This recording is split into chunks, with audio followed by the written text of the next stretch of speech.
Hello students.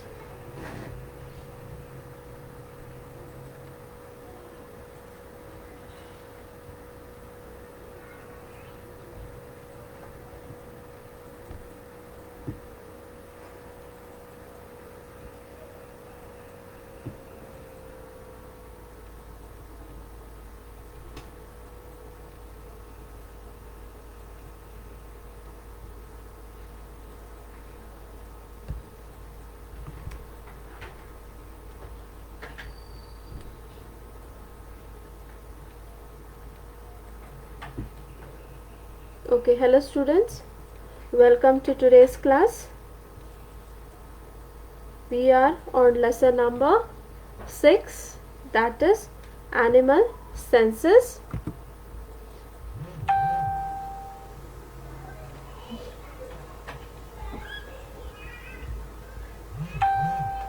Okay, in the previous slides we saw that the on lesson number 6.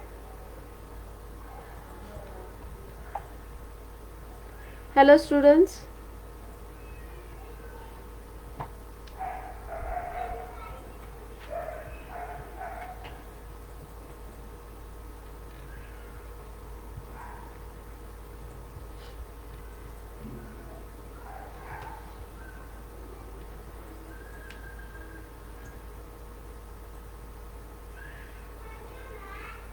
Hello.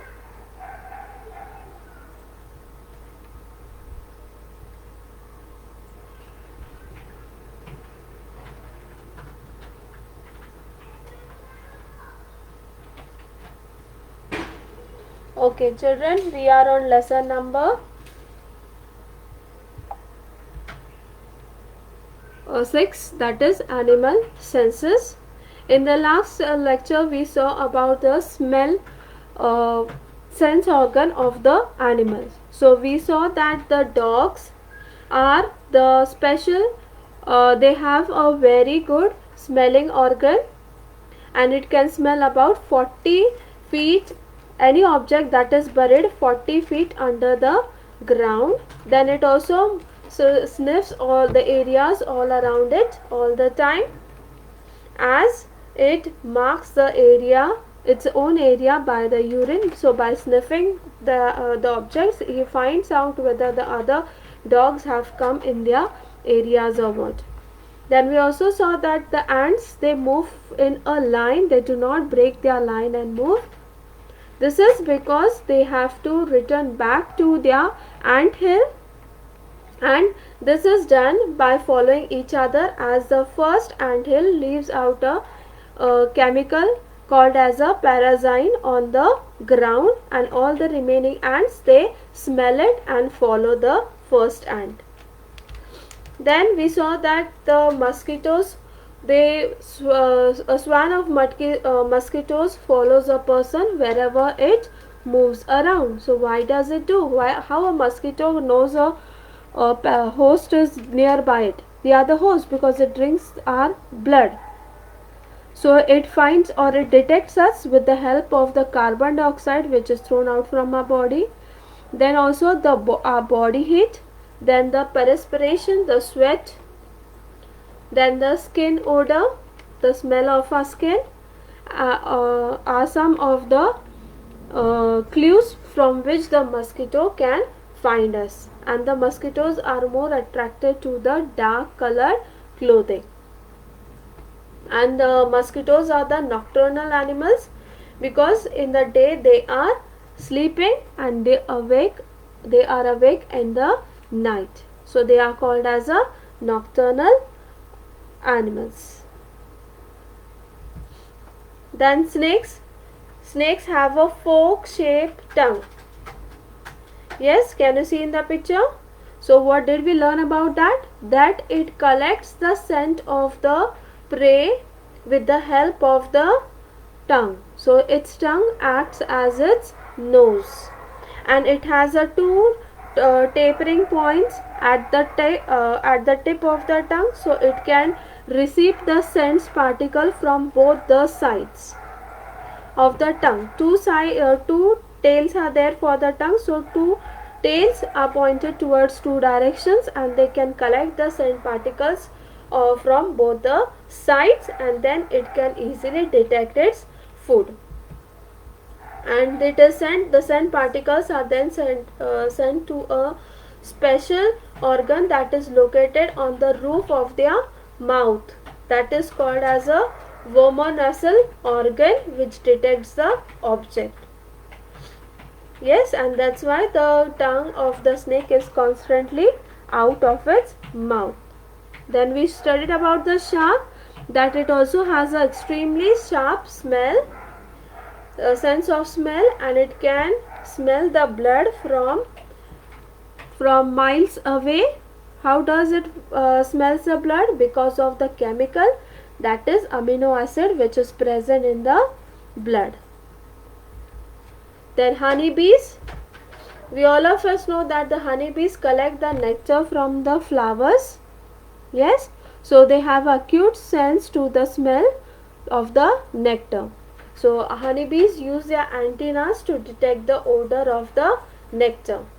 And according to the research, that honeybees has about 170 odor receptors on the antenna. Odor receptors means the receptors or a point where they can collect the smell. And the workers, when they discover the nectar or a pollen from a plant, they will come back to the beehive and they will start doing a waggle dance. So this waggle dance, they start doing a waggle dance to tell the different honeybees which are present in the beehive. They show the direction where they have found the patches of flowers, and we can all go and collect the nectar from there. So they are not dancing because they are happy, but through that dancing, they dance in the shape of 8 number, and they tell about the angle or which direction the other bees have to go and collect the nectar from them. So bees communicate the flower location using a special dance inside the hive. One bee, when it dances, the other bees watch them very minutely and learn the direction of the specific flower patch. And the bee which has come from out, it also has a smell of the flower, and it also gives the taste of the nectar which she has gathered from the flower to all the remaining bees in the hive. Now we will just watch a video on this, so you will get an idea. In this video, you have to hear the person what he is speaking very minutely. Then only you will understand what are the honeybees doing. So children, better watch it properly. Honeybees have some fascinating abilities, among them being able to communicate. Now you can see one bee is in the center and all the remaining bees are rounded around it. And that bee is going to tell the remaining bees the location of the flower patch. By performing a unique dance, it informs hive mates where a newly discovered food source is located. Every cycle of this waggle dance roughly describes the shape of the figure 8. Let's rewind and look in more detail.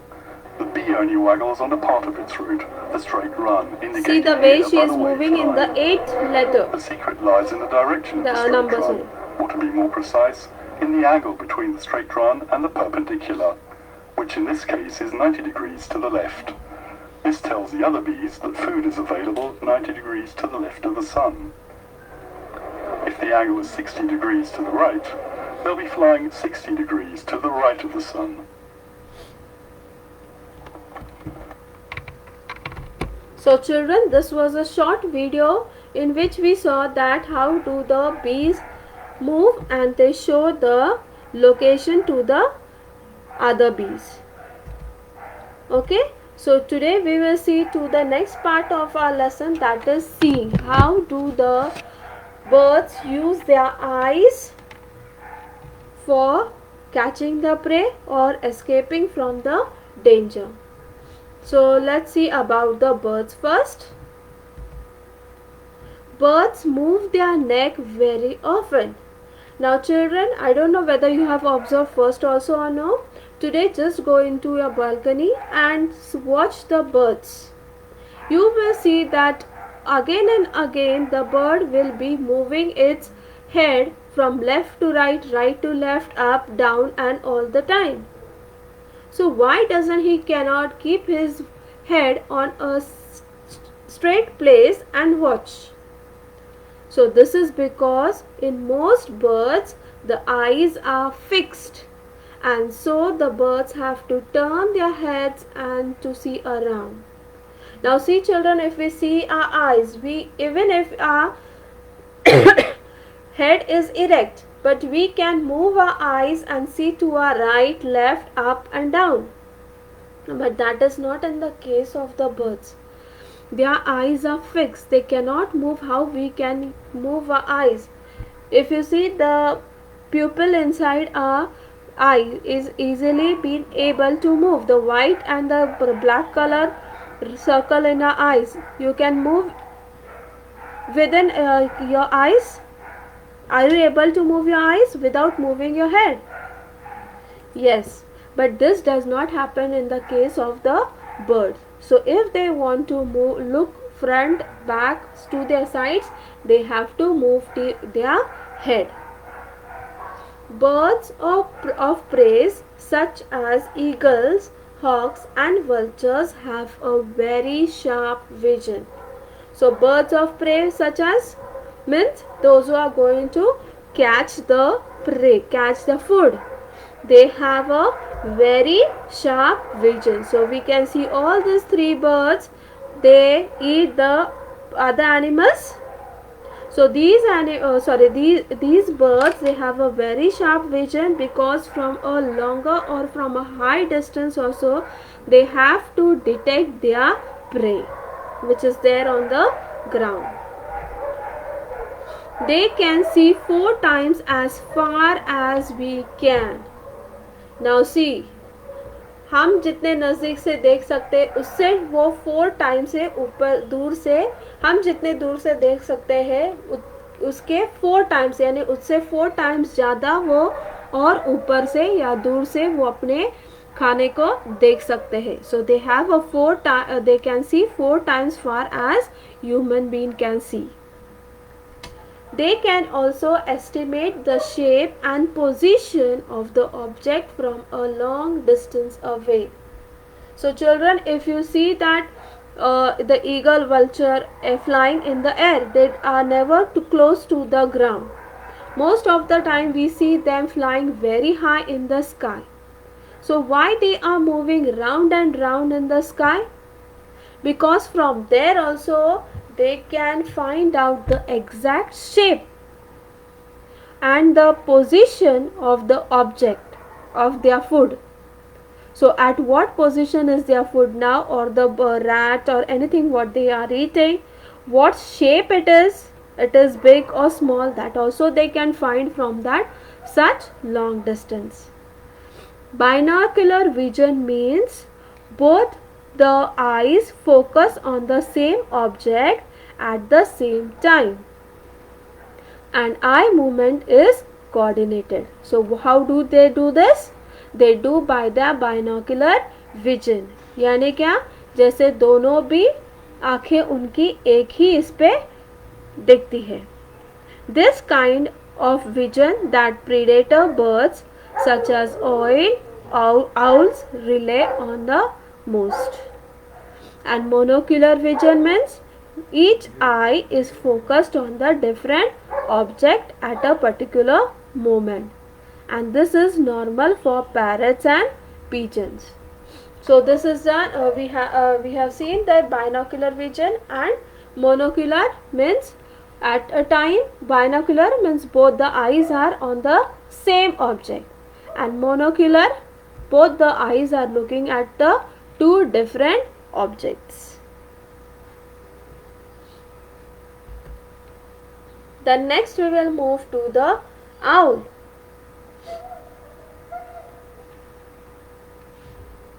In owl we saw that owls have huge pupils that can capture plenty of light. Now in the picture you can see the pupil of the owl, this part. So it is huge and large, and thus it can capture the plenty of light. So we can see the picture, we can see the objects because the light rays are passing to our eyes. So the bigger your eyes, the more light can be passed in your eyes, or you can capture plenty of or more light. They have forward facing eyes and can turn their heads to have a very wide vision. So can you see, they are having the eyes like us in the front, and they can move to their head to turn their head. So we can move our head only to the half, till our shoulders, but they can move above the shoulders also, and thus even after sitting at one place they could see to a wide place. There is no need for them to turn back and see what is going over there. They can just move their head and watch what is on the back. This enables them to catch their prey at the night easily. Like all birds of prey, and owl's eyes face the front. This allows them to have much greater range of binocular vision than animals with eyes situated on the side of their heads. Now if you see parrot, where are the eyes of parrot? It is to the side. Same way if you see the vulture over here, it is also to the side. Eagle, you can see their eyes are to the side, but as compared to whereas in the owl they are in the front, so they have a greater range of the binoculars, so they can concentrate on their both the eyes on the same object. Next we will see about the animals which are grazing. So here we see about the animals like deer and zebra. They have to remain alert all the time to protect themselves for the predators. So what are the predators? Predators are the animals like lion, tiger. If you have seen on the Discovery channels that lion, tigers, cheetahs, they make the food, they eat these animals. So these animals are their food. So the lion, tigers are called as a predators. They are the killers. And this zebra, deer and all, they are the prey. They are the food of these animals. So these animals have to be very alert all the time, and every time keep on moving their eyes to protect themselves from these animals. Now where do they have their eyes? They have the eyes face sideways to give them all round view while grazing their heads down. Now these animals eat grass. Where is the grass? On the ground. So all the time they have to put their head down and eat the grass. So how God has made that even if they are putting their heads down, He has given them eyes on the side, so He can see that animal, or these animals can see to the sideways whether any predator or any danger is there or what. So with the help of the sideways eyes, it can protect itself from the other animals.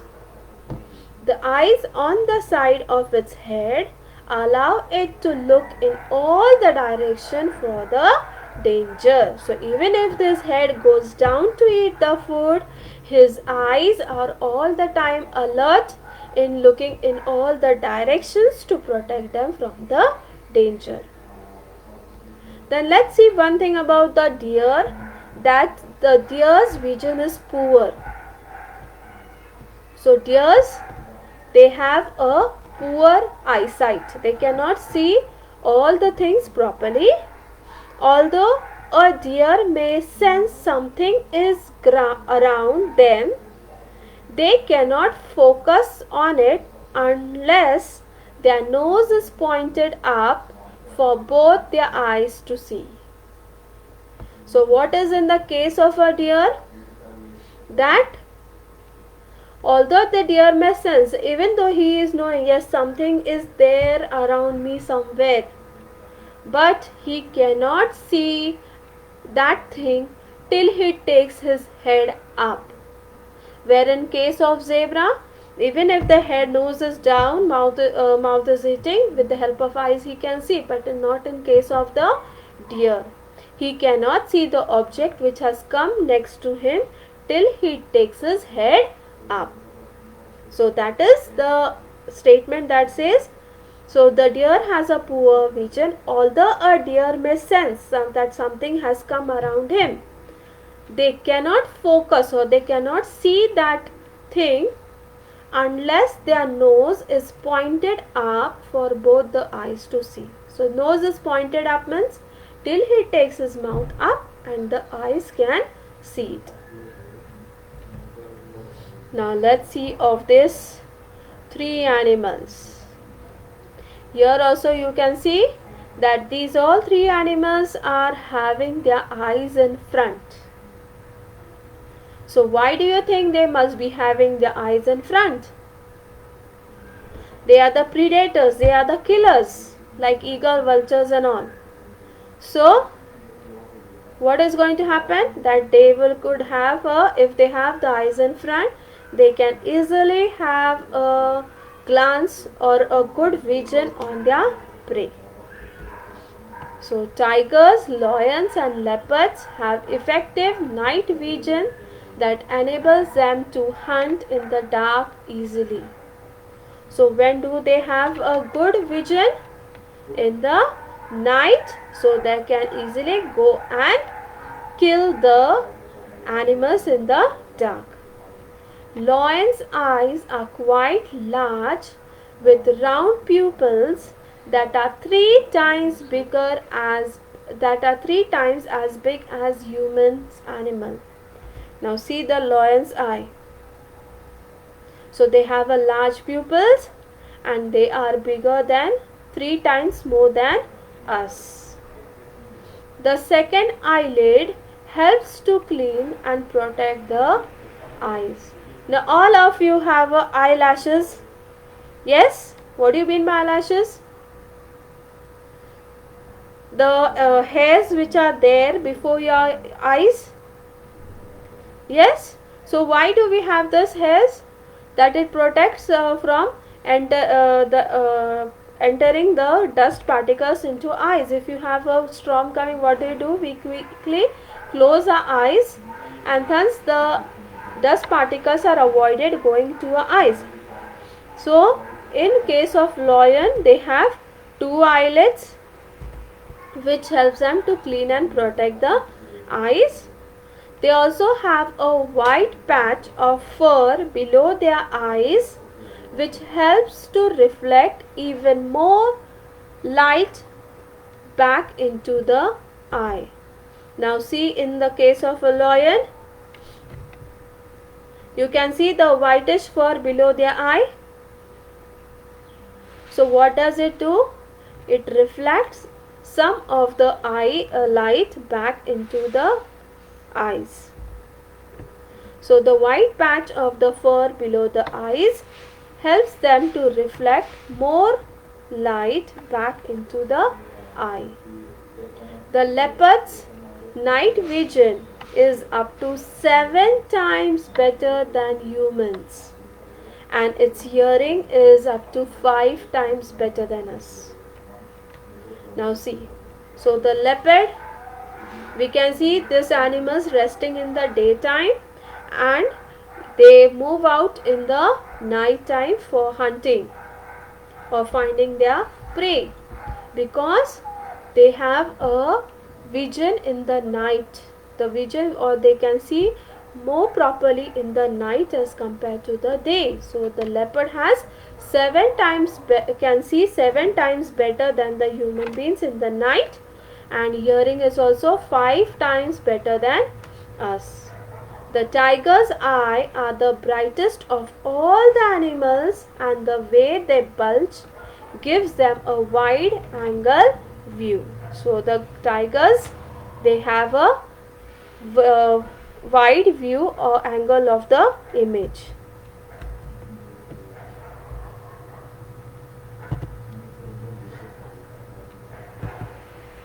Okay children, so let's see. So here we stop with our today's lecture. Let's see tomorrow. Thank you.